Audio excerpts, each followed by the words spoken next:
With me here today is the BlackBerry Curve 9300. This one came out in August 2010, and it's part of my old school phones series, which I started with a Nokia E72, which you can watch here. It was the first old school phone I covered, so let's go on with it. So I'll start with the build quality. It's mainly plastic with a bit of, I think this is, yeah, it's entirely plastic. Even this shiny part, it's plastic. The sides here, it has a volume up, volume down button, and this lock button. And up here we have the media buttons. This is the play and next and back buttons. Here we have the speaker, the loudspeaker. At the back we have the camera. No flash or flashlight on this one. And there's nothing else. Yeah, of course, this is the mic at the bottom. Yeah, and this the keyboard. It has an optical trackpad. Unfortunately, it doesn't have a D-pad. This one is a bit clunky. Years later, I'm still trying to get used to it. It's not very user friendly. I think it was in a hurry to compete with the iPhone, which came out at that time, which was the only smartphone. This was for the gatekeepers who still believed the phone needed a physical keyboard. But the keyboard is nice. I was fortunate enough to use this at that time, and it was quite good. The keyboard is very fast, and I've never gotten as fast as I was with this one, even on the modern smartphones, despite the size. You can use it on one hand. You can see it's a small phone. It's a 2.46-inch screen. I'll put this phone side by side to a modern smartphone. This is the Tecno Camo 19. As you can see, it's almost twice the size. That's in those when this phone came out in 2010, people used to value smaller phones more than the larger phones, but nowadays it's the other way around, as you can see here. Now, with the physical attributes out of the way, you can check the apps. Here they are. It's a bit tricky to navigate with this optical trackpad. Before I proceed, up here there's a notification indicator which lets you know if there's a message that you need to check. And for the apps, you have the messaging app, email. This was a smartphone at that time, so it has everything that as the basics of a smartphone. That's an internet connection, the ability to install your own apps and delete them.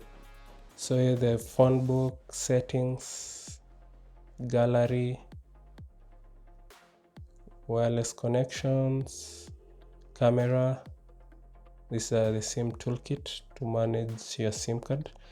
As you can see, it's a bit tricky to navigate, but I'm used to it at this point.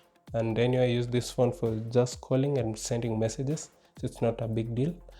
One thing we can check out, which is still functional. All features are not functional on this one because BlackBerry shut down their servers at some point.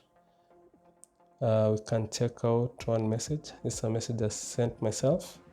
You can see the texting experience. I still use my smartphone, so I'm not as fast as I used to be on this one, but sending a message is